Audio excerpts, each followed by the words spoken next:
I'm Chip Bach, and welcome to BluRock. On each episode, we'll discuss what life is like on this big blue rock, where we are all headed, separately and together, what changes we need to make to ourselves, the planet, and towards each other, and just discuss what daily life is like for your fellow crew. And maybe, just maybe, we may also see a commonality that connects all of us.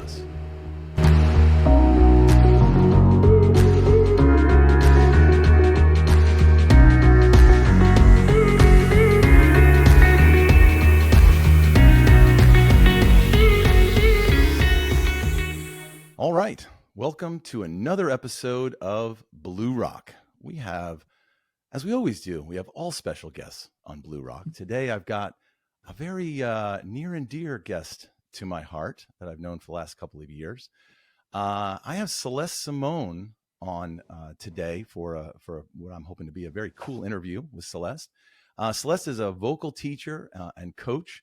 She has worked with the likes of Kristin Chenoweth, Chita Rivera, Gossip Girl's Adam Chandler Barrett, Didi Khan, Sally Kellerman, Lonnie Ackerman, Elaine Joy Simon, Academy Award nominated actress Amy Irving, composer David Shire, American Idol's Kimberly Locke, Dancing with the Stars Mark Ballas, Dream Theater's Jordan Rudess, from the TV show Legacies, Daniel Rose Russell, Ben Rosenfeld from Broadway Empire, Netflix, The Family, and The Amazing Mrs. Maisel, recording artist Eleri Ward, and Michael Cohen from Nickelodeon's Henry Danger. If that's not enough, Celeste has also worked alongside Andrew Lloyd Webber. I'm sure some of you out there recognize that name. And director Joel Schumacher as the New York vocal coach on the movie Phantom of the Opera. Celeste's vocal students have appeared on literally dozens and dozens of top Broadway shows, from Moulin Rouge, Hamilton, Lion King, Chicago, Gypsy, Nine, Wicked, Spamalot. I could just keep going. The Book of Mormon, Jersey Boys, on and on and on. If you've seen it, heard about it, that's you, Celeste. If you've heard it or seen about it, if it was a big show on Broadway, more than likely Celeste touched it somewhere along the line in one way or another. So sweet. Celeste has directed over 400 cabaret shows. We're going to talk about that one because that takes a little turn. I want to hear more about that. Has been nominated numerous times for Best Director of the Manhattan Association of Cabaret. She's been a vocal coach on productions of Anything Goes, Singing in the Rain, Ragtime, Pippin, Joseph and the Amazing Technicolor Dreamcoat. She's directed nationally seen an NBC Christmas. She's had the Highs Vocal Works artist director for 10 years. Her onstage cabaret workshop, again, we're going to touch back on that, is one of the most popular performing workshops in New York City. New York Times article on Life as a Cabaret said this: Celeste is the one to go to when you want the best in cabaret direction. So I want to give Celeste, we always do this on BluRock for the guests. We have a big audience here. It's excited to see you. Yeah. And we know you love applause. It's Broadway, right? Okay. So wanted to give you a little taste of that. All right, we're gonna bring this back down. Yeah, we're gonna cut that out. All right. Okay. People have heard that before. All right. So Celeste, thank you for joining BluRock. Oh, my pleasure. We have a lot to talk about. Celeste and I met a couple of years ago through the Kristin Chenoweth Broadway Boot Camp program. Celeste, before we dive into you, since that's where you and I met and have become good friends over the last couple of years with our family, et cetera, tell us a little bit more about that, what that is, not only for yourself, but what that is for people in the performing arts, the kids that are coming up, why Kristin designed it. Obviously, Kristin is a close friend of yours and one of your students on a regular basis still as well. Tell us a little bit more about the Kristin Chenoweth program that you do each year. Well, first of all, the story of how Kristin and I met is a great story, which you can ask me about later because I love that story. It's how the universe works. The arts and education for Kristin Chenoweth is her give back. You know, she's been very blessed, and she tells the story when they named the theater after her. Her dad, Jerry, who is very active in her career and guiding her in a positive direction. So what are you going to do with this? And she said, well, I'll perform. And then it came out to be the camp. And it's 7 years. I've been blessed to be a part of it for 5. And what she does is offer kids an opportunity to really educate them in what it means to understand what it takes to be in this business. Yes, it is a magical week of fantasy in many ways, but it is grounded in reality of this art form and what it really would take to pursue this on a professional level.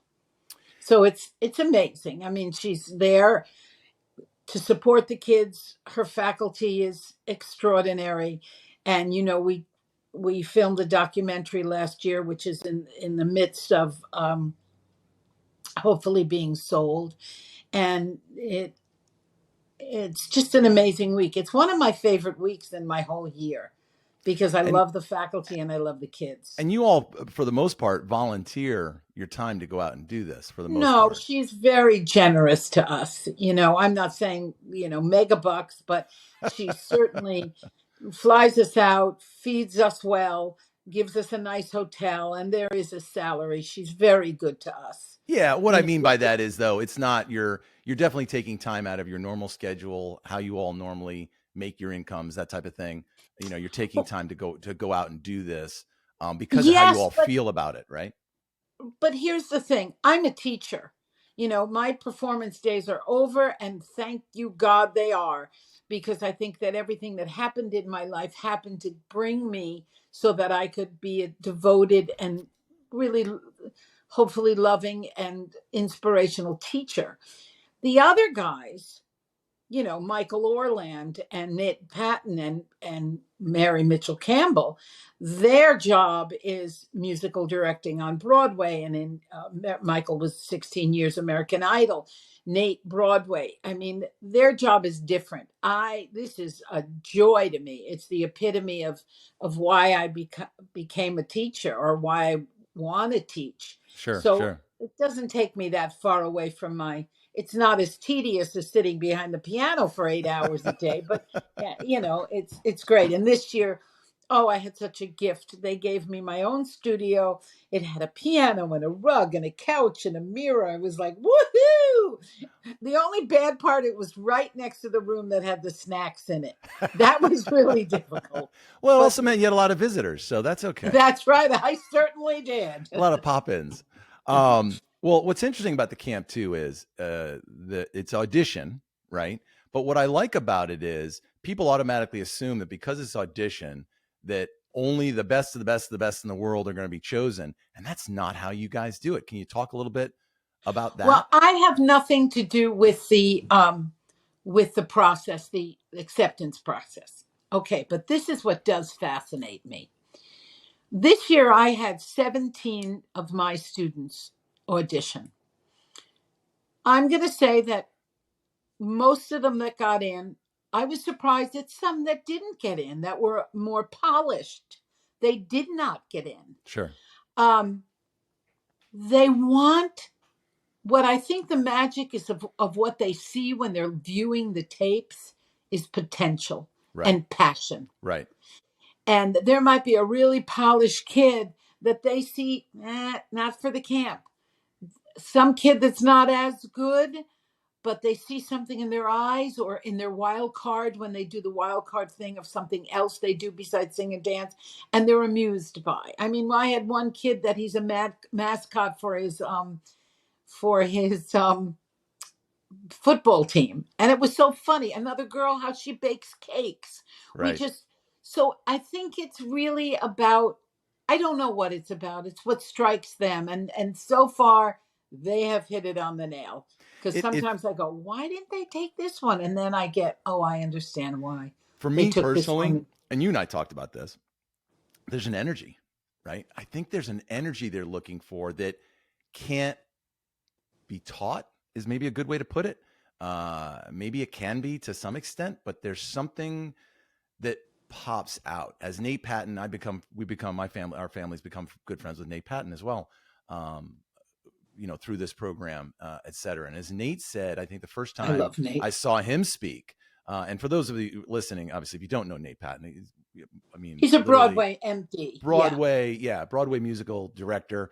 He's actually directing a new, he wrote and is directing a new show for Brooke Shields out in LA, I think, right now, as a matter of fact. He also does stand-up comedy, yes, which is so funny. Have not had a chance to see him yet, but we promise him we're gonna pop in next time we're up there when we can coordinate our schedules.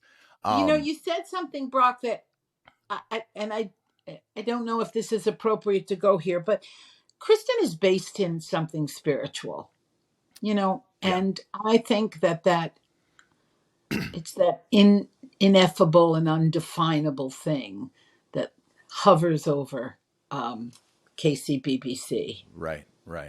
And so Nate had said to me, I talked to him last year, I think it was 2 years ago, and we were talking, and he was like, "Chip, here's the thing.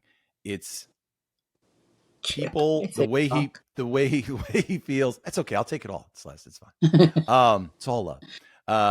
So what he said was, for him, it's like he needs the performing arts. So in other words, what he does in his zone of genius right now in musical theater and direction and musical direction, he needs it as much as he needs air, water, and food, right?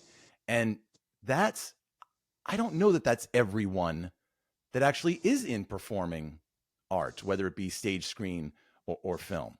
There's a lot of lucky people, a lot of people doing this type of activity and doing it for a living. But I do think there's a rare group that that's what's in their nature. And to your point, I think that's where Kristin comes from. I think the people she gets involved in this program, she sees that in them, right? So knowing you, that's definitely what comes off of you in spades. I mean, it seems to be the common energy. Sorry, go ahead. No, you go into show business because you'd die if you didn't. It's that it is something that is so driven. I just had a conversation with the parents last night about their child going into musical theater college. And I'm a little bit negative on that. That's a whole nother conversation. But I say $200,000 to sing and dance. Think about it. By the way, Celeste never has any opinions, just so everybody knows as we go through the interview. And I'm not saying it's right, it's wrong for everybody, but no. It's keep going. Yeah, there's something about it that just rubs me the wrong way. So look, our daughter, our daughter, Gaia, when she was looking to do this, it started a very long time ago. I mean, we're talking 3rd, 4th grade, maybe younger than that. But when she vocalized it as in, this is all I want to do, I don't want to do anything else. And then as she got up into high school, and this is where you're probably seeing parents getting influenced. I know at this year's KCBBC, a guy was fortunate enough to be asked back as an intern. And I spoke to some of the parents. Jerry and June Chenoweth, Kristin's parents, do a thing each year at it where they talk to the parents, because everybody's kind of, okay, my child got selected for this, or they want to do it. Now what, right? Is this what they're going to do? Is it just a temporary blip? If they do, what do I do next? Where do they go to college? Like you're saying, you're talking about colleges and stuff. And one of the things that I gave as an example is, Gaia sat there because all these kids get bombarded by their guidance counselors when they get up around 10th, 11th grade. What do you want to do? Where do you want to go? That type of thing. And when you're a child that needs it to breathe and to live, and you say, I want to go into show business, they go, yeah, we all love to do that. What do you want to do as a backup? And that confuses everybody, right? Because then they start to feel that programming come in where it's, I got to have a backup, because if I don't make it, and I got to go be an accountant, or I have to be an attorney, or I've got to go, work in an office and get that 401k and the whole thing. And we all know that stability is not always there in performing arts. And our daughter told our guidance counselor, they were in a one-on-one meeting, we weren't there, and she said, if I have a backup, I won't do it. And the guidance counselor didn't know what to say. She called us on the phone. She goes, this is what your daughter said. And I go, yeah. And she goes, I don't know how to argue with that. And I said, well, I think that's what you need in order to make it your life, right? Because it's not the traditional norm. What are your I have thoughts so on that? many big opinions on it. I think the things that kids can learn in a musical theater program are invaluable for anything they choose to do if it doesn't work out.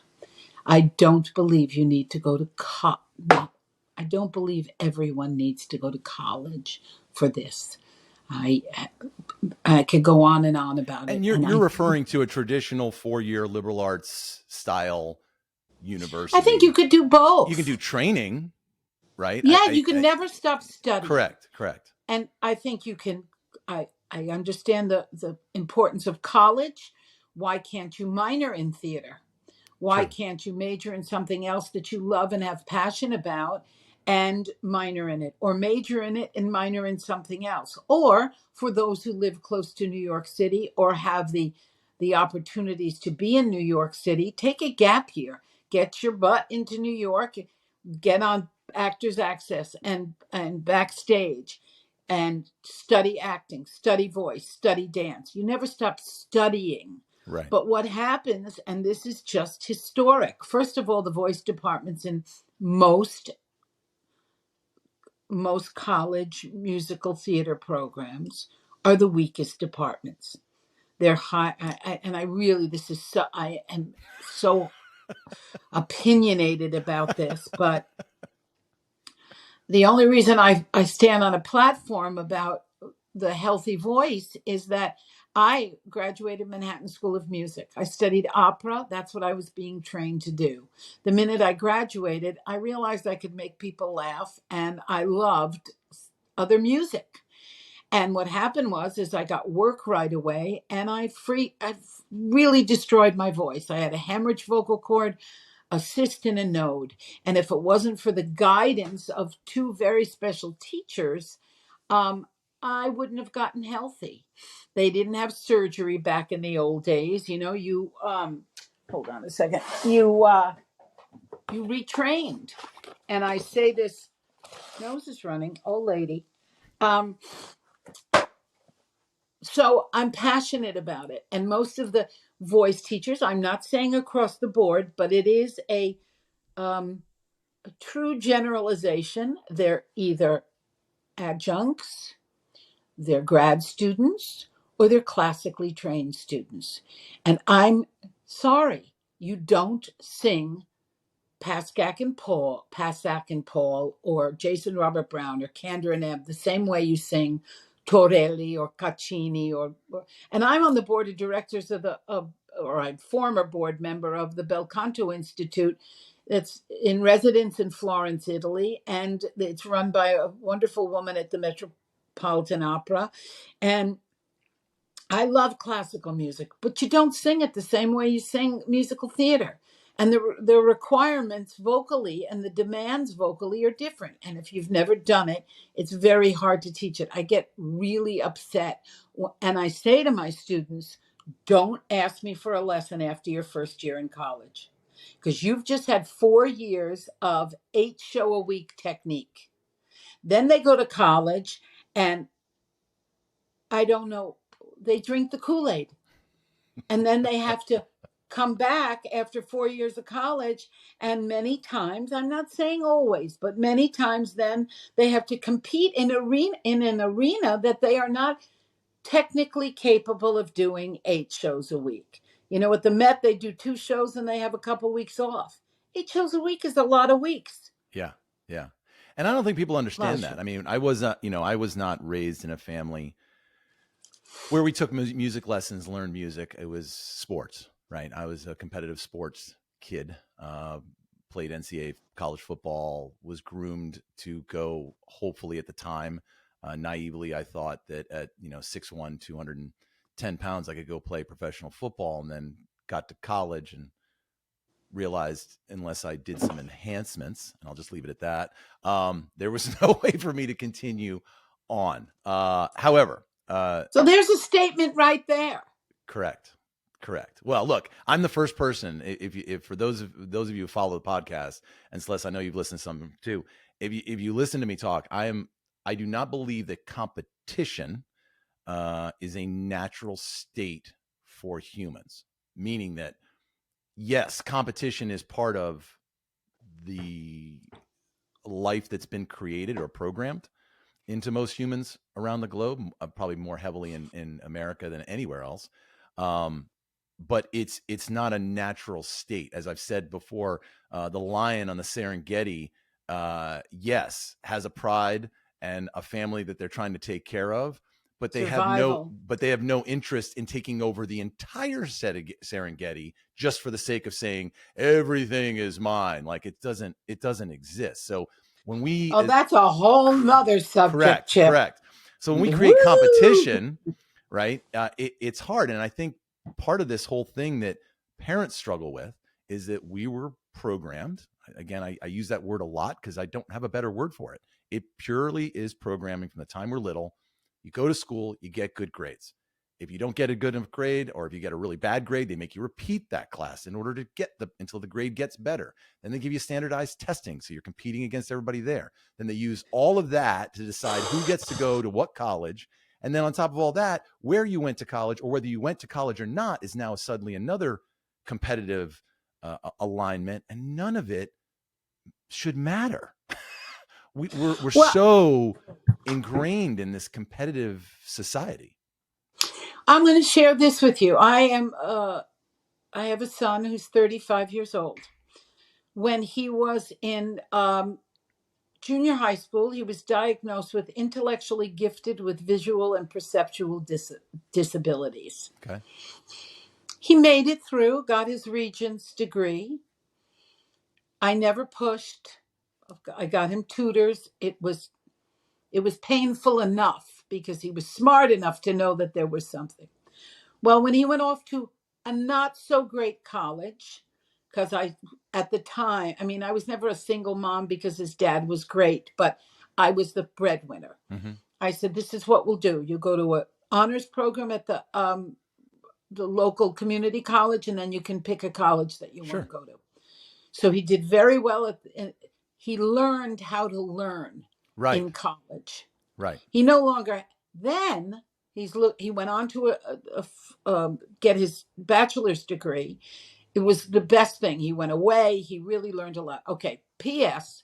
wasn't the best school in the world, but I wasn't going to go into debt. Right. Because I was scared. I'm also a 2-time cancer survivor. It's very important for me that my bills are paid and blah, blah, blah. But he went to college and this is a terrible college. I'm never going to get a good job, blah, blah, blah, blah. Well, now at 35, where he has a fantastic job and making great money. Right. And he doesn't have debt. Yeah. Yeah.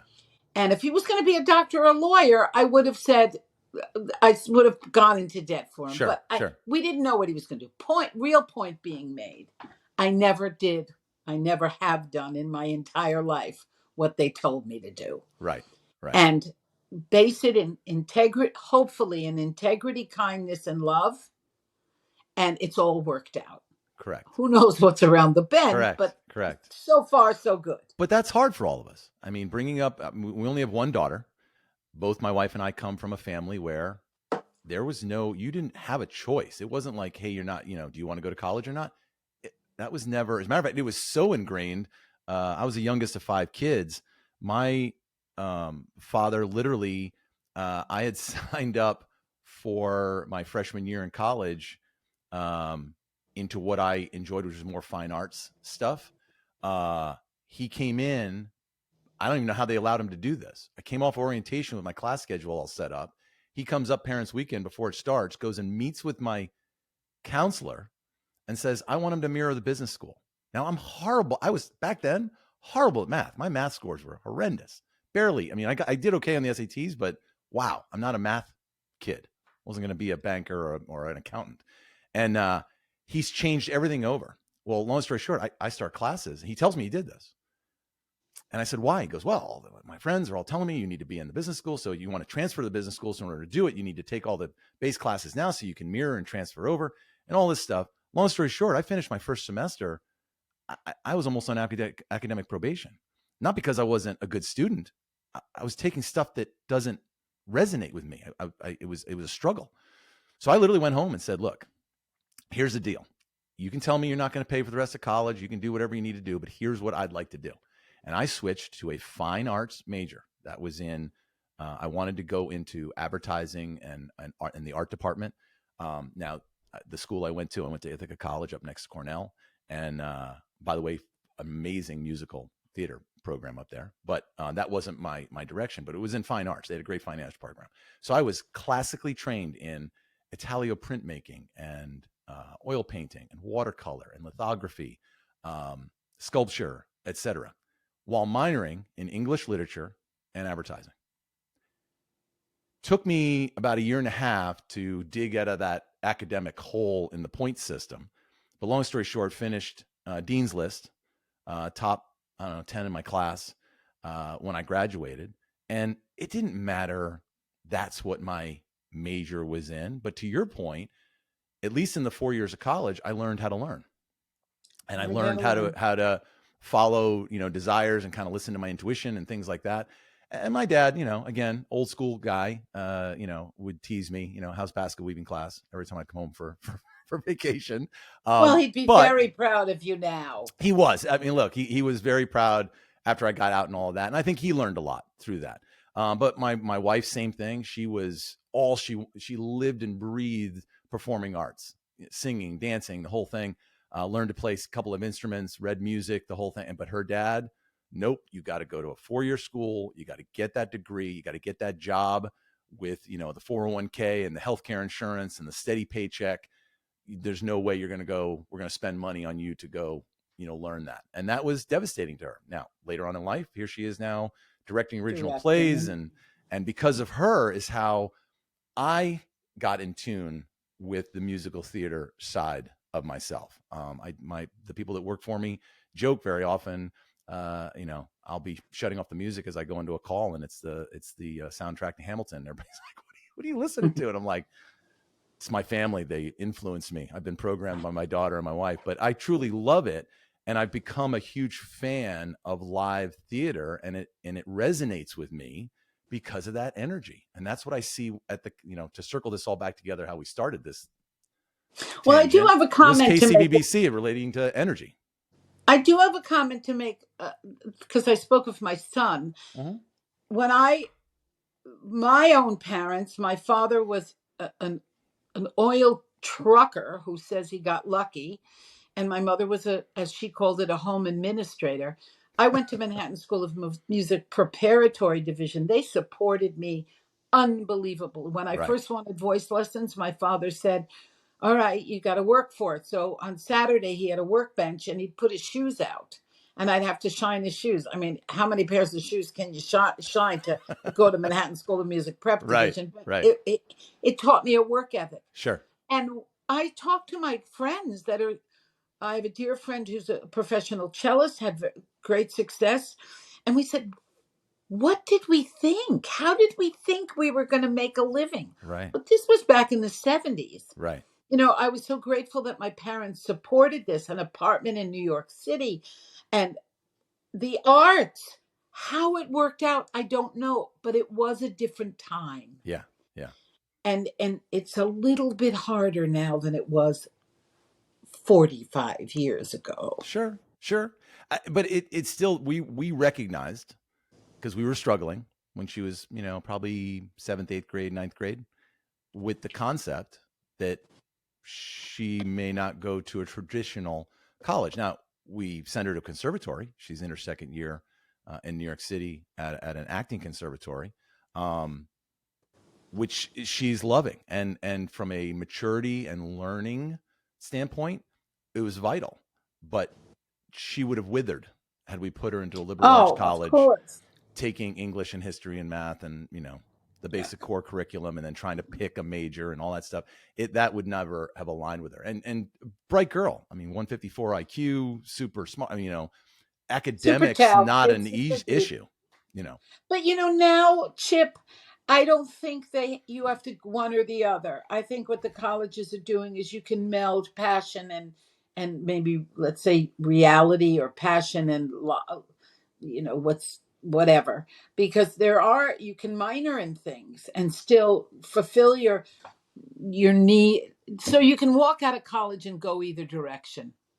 Well, I And think then have that, I know you didn't like the word, but something to fall back on. It's not, you got them both. I studied the arts and I studied to be a right, teacher. right, Let me right. try the arts, and if I don't like it, at least I have Yeah, that degree. yeah. So I I think think it's a balance. I think we were in support of that initially, and then she would sit and talk to us. I mean, look, we love to think that we teach our kids. I feel like I've learned as much from our daughter as we've taught her. I do feel like I've it's learned been an more from my son than I've equal ever taught balance. him. And I don't know that the previous generations, and I'm going to speak about my father was a World War II generation, right? He fought in Normandy at 17 years old.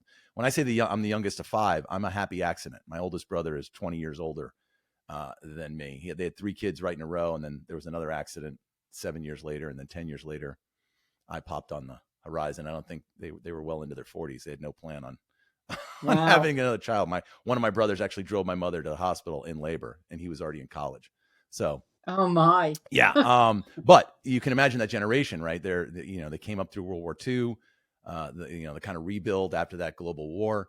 And there was this heavy programming of, my dad didn't even finish high school, very successful man, self-made, but saw the value of higher education and was like, God damn it, I'm going to make sure, my kids follow that. And I think a lot of parents were in that role. So when you start to Of look course, at they want the best for their alternatives, kids.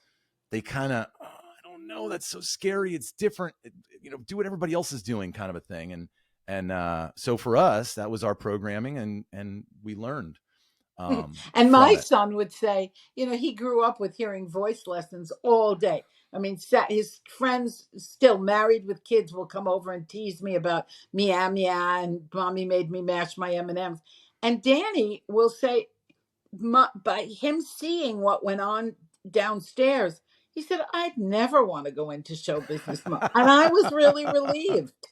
But see, now that's just, in my opinion, that's his energetic intuition, just realizing what he's attracted to and what he's not, and just listening to it, just because you grew up in it. Now, our daughter, man, she leaned really hard into it. We never forced her into it, but my wife was very into it and was already, starring in and producing plays, and they needed an extra kid for a remake of Xanadu, and they put roller skates on her at 4, and she came out, did a few spins, big round of applause. And I would have liked to see that. And that was it. She just leaned in, and everything since then has been, besides sports, but she gave up sports at around 7th grade for the same reason. She finally realized, this is where I need to be. And to her credit, she's like, she knows herself so strongly that if she feels, she sees the value in having a backup, but she knows that if she had it, she may not go do what she needs to do to get her to where she knows she needs to be. So I think that's just people listening. So I agree with you. Do I think a lot of kids need a backup? 100%. I've thought all along our daughter could use a backup, but I had to also listen to her too. And I get it, right? She has to, if she knows herself that well, why are we going to force her into a square hole? Journey. Yeah, exactly. Yeah. Okay. So you've worked with a lot of very famous people. I know you started in cabaret. Can we talk about that a little bit? Because cabaret, I don't know if everybody understands what cabaret is versus traditional musical theater, traditional vocal music. Give us a little background on that. In my day, that's where you started. Well, it's not really where. Well, here's what happened. I got out of college, and I started doing my own one-woman show. Why? Because I went to hundreds of auditions, and nobody knew where to put me. Okay, so I did things like fake my voice as my manager. I had logo, and I was so blessed. I had Christopher Marlowe as a musical director, then Michael Orland. I worked all the time. Nightclubs and cabaret. It's an old art form from Germany, and it's intimate. But in my day, it was for fat girls and gay men. That's what I call cabaret. And it's vanity. Even now, when you're not working in the theater, you put together a show. It's freaking expensive to do. It's so much fun. I did love the hours that I was on stage, and it got me a lot of exposure, which then an agent saw me and a manager saw me, and I then started auditioning for theater, and I did some wonderful shows in some great regional theaters. And then I was blessed to get, as I've said many times, and people go, "Oh, really?" I was blessed to get cancer for the first time, because the truth of the matter is I was working all the time. I missed Christmas. I left my son with almost strangers to be on a stage. Um, ugh. When my dad was dying, it was the first time I ever quit anything. I said, I'm not going to be on a stage playing Sophie Tucker when my father is dying. And it was the first time I ever quit something. So I did do cabaret for years and years. And then even when I did theater, I still remained hosting things because I was quick on my feet and I was funny. And then if I wasn't funny, I could sing, and that would balance it out. But and then when I was about 39, I said, when the cancer came, I thought, thank you, God. Now I can teach. Now I don't have to travel. Now I can, put my makeup on in front of my mirror in the bathroom instead of on a train or a plane. And what I did to myself before I got on stage and after I left the stage was not worth the joy and the fun that I had on stage. So that had to be pretty bad before and after. Wasn't good enough. So that's an interesting take, a sentence you just said, and I want to focus in on that a second. Now, if you don't mind me asking, what type of cancer was because I know you said twice. What type was the breast first cancer? cancer? Breast cancer. So here you are, you're performing, you're successful, meaning you're getting out of it. I wasn't, crazy, but I did some commercials, I did some film, I had a very nice career. One young man once asked me, how come you didn't make it? And after I wanted to smack him upside the head, I said, can you come back in 20 years? And if you can tell me that you've made every penny in your bank account from the arts, and then you can ask me that question. Right. Not only that, that's a loaded question. What's making it? What definition do you use for that as a person? Well, first of all, in show business, what's making it? I believe making your entire living from the arts in some way is making it. I have a student, Stuart Marlin. He was my agent for many years, and then he decided to leave being an agent and go back to performing, and he's now a student. He has 5 Broadway shows and 10 nationals. Nobody knows his name. Right. Unless you're in the business. He's a working performer, an actor. Yeah. Yeah. It's different than in real life, because there's no business like there's no, sorry. No, that's okay. So I find it interesting because here you are, you're making a living doing what you love, right? Where your heart has been your whole life. And all of a sudden cancer comes along, right? And you find that as a thank goodness, now I can take a break. How did that, is that how you thought? No. Did you feel about that then, or is that afterwards? No. Okay. First of all, when you get the diagnosis of cancer, my father had just died 3 months before, and then I get diagnosed with cancer. Okay. Oh, it wasn't a pretty time. Understood. And I had an 8-year-old son. Right. And I was divorced. Aye. So, hello. Right. The universe was smacking me upside the head all over. There better be something good that comes out of this. Yeah, exactly. There better be a lesson somewhere. No, I didn't love being a performer. Interesting. But everything I didn't. I loved it when I was on stage, and my favorite part of the show was the last song, and I got to take a bow. That was my favorite, and it's my favorite part of any show. Right. I love the curtain calls because everybody comes out of character, and then you get to I didn't love it. I was so, and you can ask Michael Orland. I was always Was I this? Was this note okay? Was I funny? Why did I say this? I just tortured myself. Yeah. And I believe that everything that I have experienced in the business, spiritually, emotionally, helps my students. Yeah. And that's, I really believe this, that everything that has happened has brought me to be a very involved, maybe a little controlling teacher.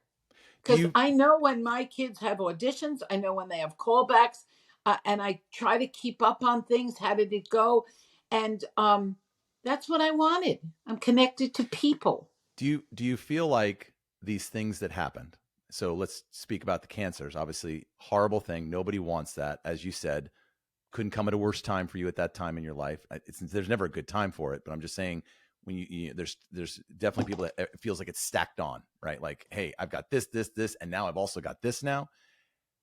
But yet there seems to be, when I hear you talk, is that you feel like almost there was a reason for that without it, you wouldn't be where you are today. Is that a fair statement? That is not fair. That is totally accurate. And I'm grateful. I mean, I have my cancer test next week, and of course I don't want to go through that again. But the second time I got it, what it brought me to was I wanted answers. So it got me closer to God and spirituality and meditation and medicine journeys and all kinds of stuff. I want to be graceful. I've been from 1996 to 2018 were horrible health years. Many hospital visits for lung issues and blah, blah, blah, blah. Each one of them taught me something. And if I want anything, it's my work and my work, not only my work here at the piano, but my work to bring me to grace. And no matter, I have friends that are sick, and I wonder I want to be graceful. I make so many mistakes on a daily basis. All I want is to be kind, loving, knowledgeable. I am opinionated. I'm sure I turn lots of people off, but it comes from a loving place. Yeah. That's all I want. I just want to be graceful and know that. And I do believe my spiritual shaman always says, don't hold on so tight to your beliefs. But my beliefs give me peace and solace. And it's not religion.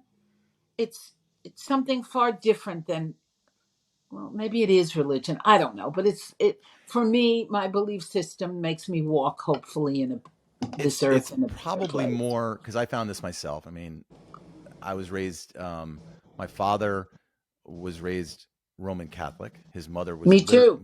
His mother was literally raised by nuns in a convent school. That's where her parents sent her to go to high school. Basically, was a convent. My mother was a Methodist from the Midwest, from Oklahoma, actually right near where Kristin grew up, in Bartlesville, Oklahoma, just to the north of Tulsa. And then we were raised, I went to a Trinity Lutheran school all the way through grade school. We went to an Episcopalian church.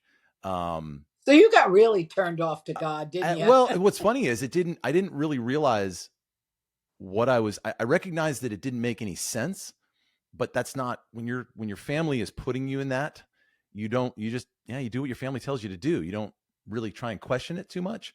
It wasn't until I got to college, and actually it was the shift to fine arts, because art history was such a massive part of it. And I was so deeply trained in art history. There's no way to not learn art history and start to realize what religion actually is, where it was created, because you're getting exposed to all the religions around the world. And that's when I, for lack of a better word back then, I use the word now in conversation. If somebody doesn't know me and I don't have the time to explain it, I'll call myself agnostic, but I'm not. And the reason why I say agnostic is because I'm a very spiritual person, but I don't belong to any team. If that makes any sense. I haven't. Well, yeah, you do. You believe you belong to the team of love, correct, and energy. Correct. And look, at the base of all these religions, it's there, right? It's there in some sense. It's man that has it been manipulated? Yes, right. So I think, to your point, when you say, Well, yes, because I know you still go to church and do those things, but like you said, you're going there. What I feel when you talk about that is your presence there is different potentially than what many others may be. I don't know whether I'm that's not true or going. not. Does that make sense? Yeah, and I don't want to judge those because who's No, ever no, going no, to say we're no. there for their. Yeah, Not meant for that. Yeah.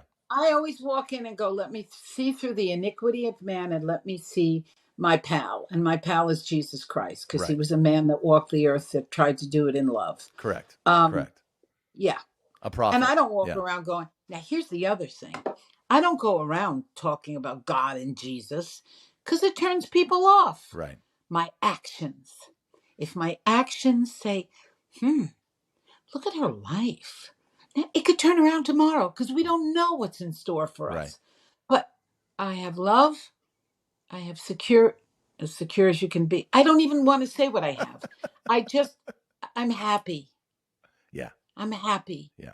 I have unhappy moments. I have anxious moments. I do have anxiety as I get older, fear, but I'm happy. Do you feel now, after going through what you went through, the career I path don't think you've it's chosen, anything, though. Well, no, hold on. Everything you've gone through, good and bad, the career path, the place and the people you surround yourself with. I've seen your circle. Michael Orland is one of your closest friends. That's a positive energy guy, right? Like there's just people that I notice are in your kind of group. Kristin does the same thing, right? The people that are at I have some really screwed up people in my life, but you know what I mean? The ones that you spend a lot of your time with, right? At this point in your life. Look, we've all had bad people in our circles. We get that. Energy, what I call energy vampires, right? They've all been around. Sucked it out of you. Correct. But where you're at now, do you feel that all of that, you suddenly feel like you're in a more grounded space where even though all this, what I call the third dimensional stuff is going on, politics, economy, people walking down the street that you run into, people driving their cars, whatever it is, just the everyday life, that it doesn't impact you as much, or even when it does, you don't hold on to it the way you used to. Do you feel that? Well, first of all, I put my head in the sand. I never listen to the news. I don't either. I can't. Yeah, I don't think anybody can. It's part of that. But some people are addicted suction. To it. God bless them. Yeah. And I'm going to use a word that I think is somewhat self-congratulatory, but I'm such an empath that I can't even handle what's going on. I also have an ex-husband that I could not have been married to, but we have a son together, and he walks the walk without doing any work. He is really amazing. He's a Bronx Italian that is the wisest, not when we were married, but and we are so still connected because I don't think, anyway, that's a whole nother story. We have a beautiful two-family Victorian house, and we share it. He lives on the bottom. I live on the top. We both have separate apartments, but we are so connected. He grounds me because sometimes I can get so human that I like, Celeste. Yeah. And he'll just put me in my place. Yeah. And I think that most of my friends, friends is a word that I just recently internalized what it really means. Someone who makes what's good better, someone who enhances you. I have too many people in my life and too many demands, and too many people want my time, and that is very beautiful. But I have to learn at 68 years old to say no, to take care of myself. And I feel very selfish doing that.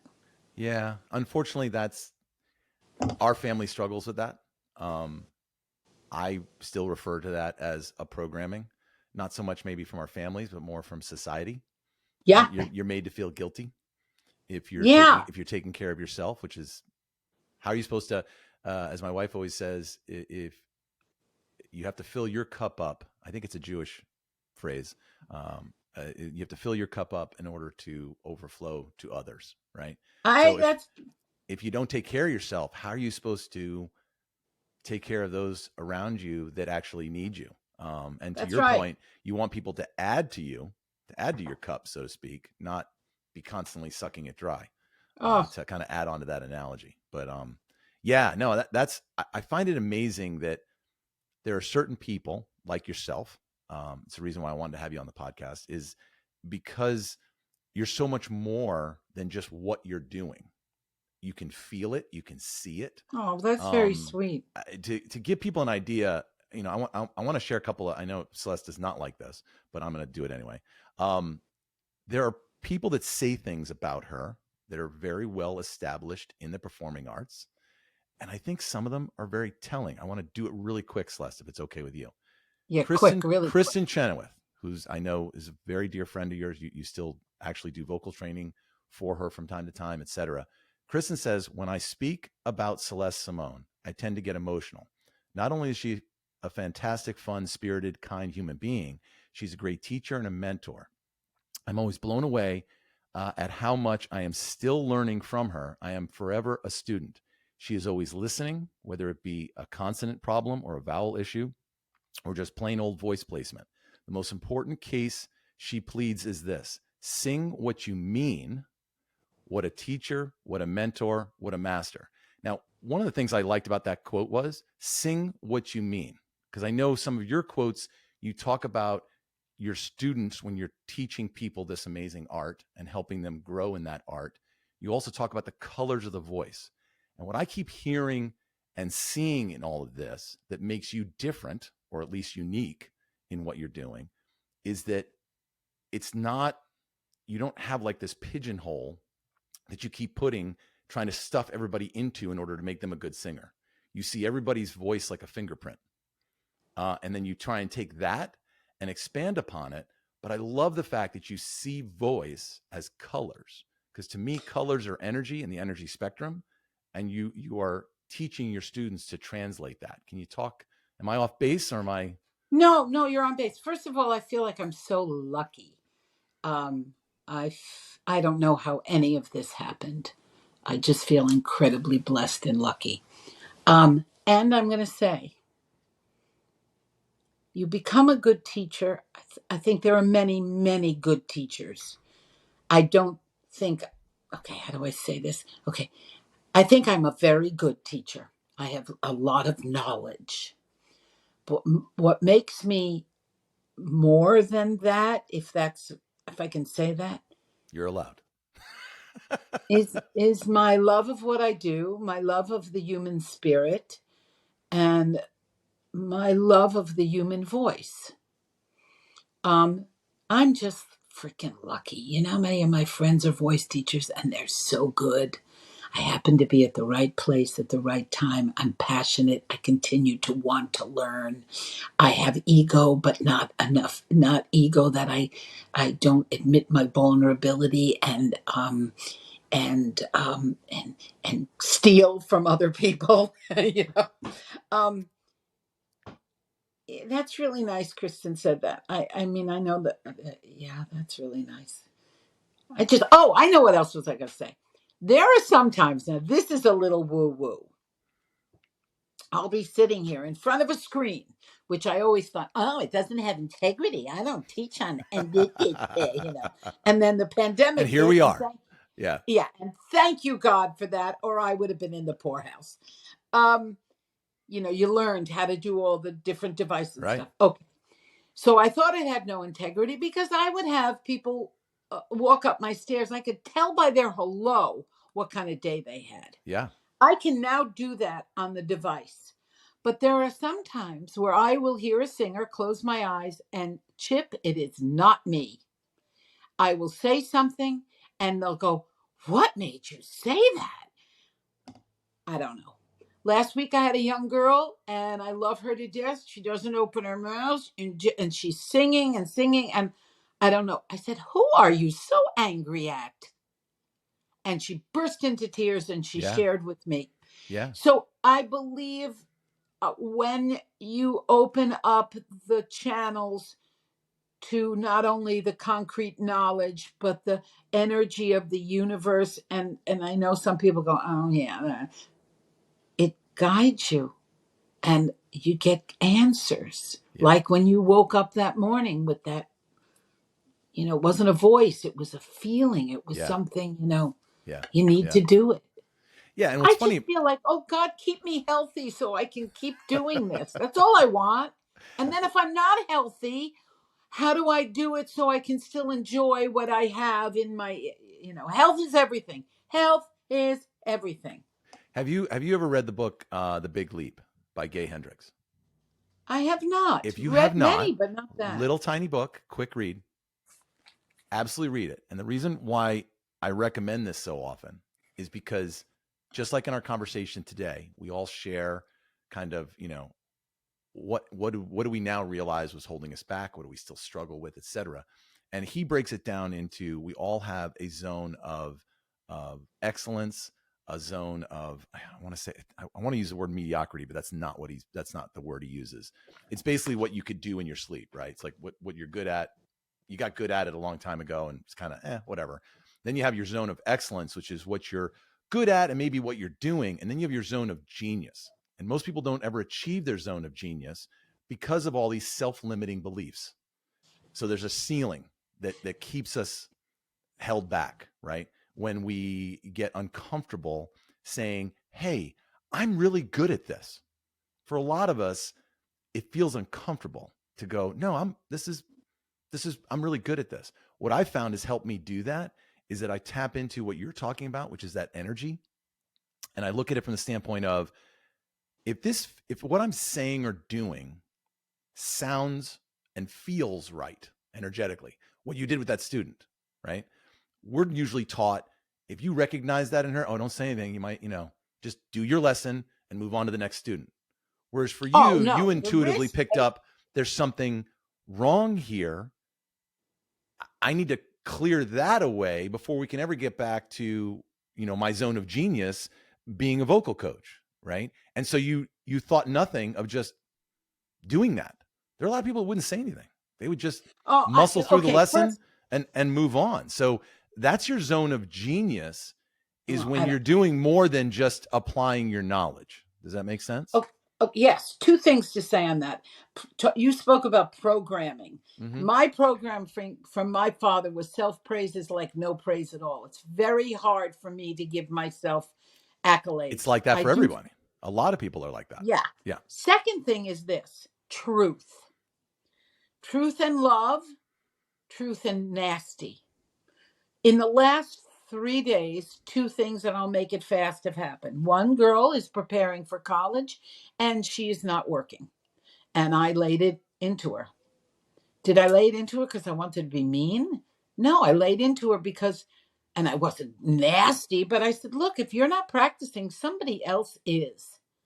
And you're not going to get what you want because you're not putting the work in. Right. Well, I got a new one rimmed by her musical director that I wasn't being kind and she's so sensitive. Well, if she's so sensitive, don't freaking go into show business. Right. Then the other thing that happened is I have a wonderful girl that I just adore her, but she gets so many accolades from her high school teachers because she's fabulous. But she's studying with me and I'm trying to teach her what could ultimately help her to do an 8-show week and make her dreams come true. And she's listening to her high school teachers. I'm not saying they're wrong or bad. They're choral teachers. Right. Choral singing and solo Broadway singing are two different things, two different art forms. I called her mother. I said, I think I'm going to drop her because she cares more about what her high school student, and I'm not to be mean, but you're spending money that you shouldn't be spending because she's not listening. And most people would hear that as ego, right? Oh, well, Celeste just wants to be listened to. No. You're trying to pass on knowledge to someone who's not ready to hear it right now. And so because of that, you're trying to do what's best for them and not waste their time and money until they're ready. Okay. Right? One That's more fair. thing. Look, it's not all about money. It can't be. Money comes. Money is a form of energy. And I practiced the law of tithing for many, many years. I had a student who canceled 20 minutes before the lesson. I said, would you cancel an audition or a show? And they said, no. I said, then you come to your lesson. And the mother said, but she doesn't feel well. She got her time of her month. Blah, blah. I said, would she cancel? She came and she went to hand me the check. I said, I don't want your money. I want you to learn the lesson. Right. That in this business, you show up. Right. And I can't tell you. I mean, I really did that from an honest place, but the mother was telling everybody, and she didn't take the money, and she didn't take the money. Well, it's not about the money all the time. Yeah. I mean, we all need money. It's a form of great energy, but not always. Yeah. No, I look, this is why what I wanted, what I was so attracted to talking to you on the podcast about is that energetically you have all these accolades. I mean, I have more quotes that I could read. Okay, please spare me. I'm not going to do that. But I'm just saying, you don't need. How do I put this? You don't need the praise because you've already established yourself for who you are in the industry. And the beautiful part about that is that you still have found a way to maintain a healthy amount of ego. Because I do think I've always been, in recent years, I've talked a lot about ego and how it ruins us. It's not a matter of removing all ego. It's a matter of whether you lead with ego or not. You can have ego, but there are too many people that lead 99% of their day with ego. Every response to a person. God out. Right. Exactly. Edging God out. That's when ego is not. That's where the problem lies, I think, for all of us, right? No matter what part of the world you're in, is that we've been taught or programmed or pushed to lead with ego. And that's causing most of the problems we have in the world. It's having the problems with our government, with the economy, you name it. There's not a single thing you can't point to where leading with ego hasn't created the situation that all of us collectively are now experiencing. And if we can recognize that and stop doing that, lead with love, all of a sudden things will just change. You don't have to actually focus on anything, right? And so that's what you're doing every day in what you're doing in the performing arts. You're leading with love. Yes, you have an ego because if you're and rightfully so, you're allowed to. You're in your zone of genius when you're teaching. The fact that you were able to recognize that all these things happen to you and you don't see them as, oh, woe is me, all these bad things happen to me and I just happen to be doing this. You see them all leading to now this place you're at where you're adding so much more to this universe doing what you're doing now, probably than you may feel this than what you were doing back then. Well, I will say this. Is that a fair way to say that? That's very fair. And also there was many years in my life, I'm not, poor me. I'm not pretty. I'm fat. I don't have a boyfriend. I didn't have the career I wanted. Blah, blah, blah. Oh, so what presses my buttons the most is a victim. Yeah. So I didn't wake up going, yay, I got cancer. What a gift. I had my moments. Understood. But I do not sit in whine and poor me. It just, even when the littlest things happen, like there's a flood. Oh, well, I get to get a new floor now. Something. I try. So look, that's I'm sure you've seen or seen the movie The Secret or read The Secret. I don't know whether you've seen either one of those. I haven't. It's like spirituality 101 to me. Oh my God, Celeste, that is really funny because that's verbatim what I call it. It's like a baby book. It's like an ABC book in kindergarten. Yeah, it really is. Which is great. I didn't know it at the time. When I found it, it was like, oh, where's this been? Right. But it doesn't explain a lot. So what happens is you're trying to figure this all out. And that way of what you're doing now, that natural, what's become probably more autonomic to you, something bad happens and you go, everything happens for a reason. There must be a reason for this. I'm going to wait and see what shows up. Right. Or to your point, hey, I can get a new floor out of this. Can you imagine if the whole planet did that? Wow. I mean, the collective energy. But it's taken me thousands and thousands of dollars of therapy and spiritual work and body work and all kinds. I mean, this doesn't happen overnight. I don't know if I spent a lot of money doing it, but man, I have ground my wife and daughter into, I mean, I wish I could tell you they affectionately call me a guru when I'm doing that. It is not an affectionate term. When I'm on one of my little rants about, well, you should be thinking about it this way. And they just, the eyes start rolling and oh my God. But it's so, they have absorbed it. Freeing. It is. It 100% is. So freeing. Celeste, how are you doing on time? We need to Well, I start have wrapping a this up. 12:30. All right, so 12:30 we're gonna start easing towards. I could talk to you for hours, you know that, and I'll probably have you back on when you are gracious enough this to has been fun. give us the time. Okay, so we've talked about your past. We've talked about performing arts, how you engage in it. What are you doing next before we start heading towards the wrap up? What's next for Celeste Simone? Where do you see yourself in the next couple of years? What are you working on? Well, I had the great honor. I can't talk about it too much, but Understood. During camp, KCBBC this year, Kenny Ortega brought me on stage, and Kristin joins me, and I'm like, oh shit, what did I do? Because my mouth has gotten me in trouble. So Kenny takes my hand, and Kristin takes my hand, and Kenny says, I'd like you to be the voice coach on my next project. Wow. And without a beat, I went, oh, Kenny, I'm sorry, I'm too busy. And he thought I meant it. And his eyes went like, I said, I'm kidding. Yeah.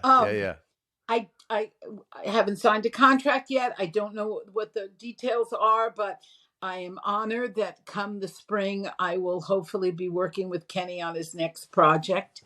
My studio, thank you, God, is full for the fall. With someone, I have the Hamilton on Broadway. He remains a beloved student and always working to be better. One of my students just will be in the Notebook. I'm working on an album with Amy Irving, the actress, and the album is with Willie Nelson and a wonderful band by the name of Goulis. I continue to have the honor of working with Chita Rivera. We just did 4 sessions last week because she had a big, huge show here. So what's up for me? Life. That's a lot. That's a lot. Like I said, I think I've joked with you via text and conversations that, like, you always kind of say, I've had a life. It's, it's been good. It's had ups and downs. It's like everybody else's. And I'm like, yeah, I don't know if everybody else has Chita Rivera on a regular basis in their life. So you got some little extra perks in there. Kristin Chenoweth, Kenny Ortega, Michael Orland. I know, but then Andrew Lloyd Webber. I don't think we all have those names in our notebook, so to speak. Yeah, but you know what? There are people that have far more names. And I still, to this day, I still don't like to go backstage. I still don't, I think, oh, maybe they won't. Look, Kristin did the Metropolitan Opera, right? Last year in December. I was at a rehearsal, I'm part of the team. Do you know I did not go backstage after the show? I thought the poor thing has so many people. I know what her schedule's. I went home. Yeah. Was happy to go home, have a cup of tea, and go to bed. Yeah, I don't know whatever that is.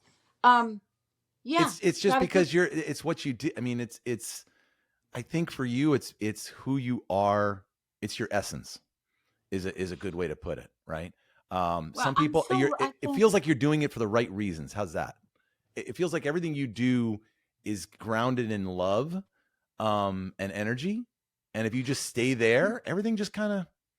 But don't think for one second that I don't love playing in the big sandbox.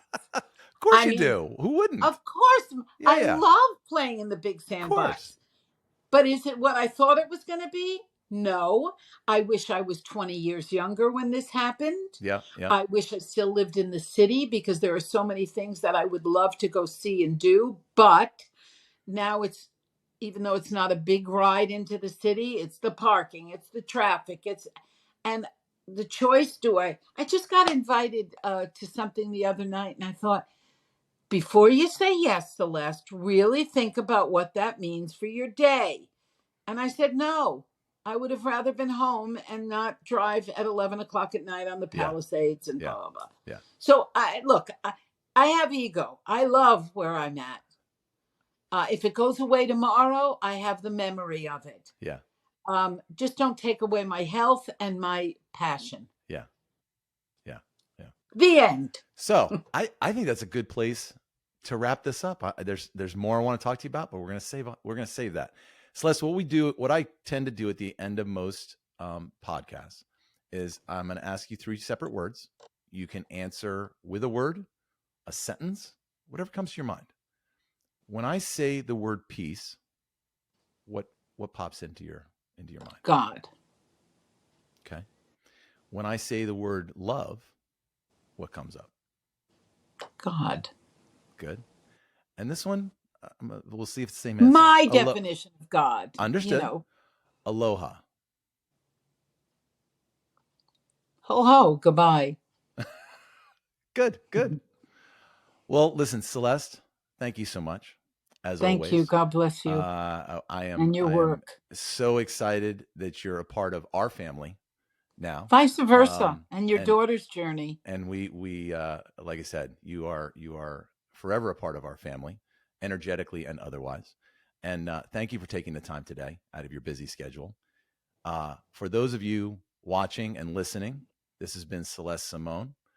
Celeste, where can people find out more about you? Your website is? CelesteVoice.com. And then on social media, are you public or private on social media? You know what? I don't even know what my freaking name is. I just hate it. Here's what people can do. Look up Celeste Simone on Instagram. You will Instagram see. And Facebook, not TikTok or anything. If you're watching this on YouTube or any of the clips, Celeste is very unique. You'll be able to spot her. Trust me. Energetically and otherwise. Chip, you're so cute. And if there's any older men that are single, you take care. Thank you so much. I'm looking forward to what Gaia and I have in store for that. Now that she's settled back into New York, we'll get going again this week. I think we start. Yep, that's correct. All right. Well, you thanks, take care. Celeste. God bless you. For everyone at BluRock, find peace, lead with love, and live aloha. Aloha. Thanks, Celeste.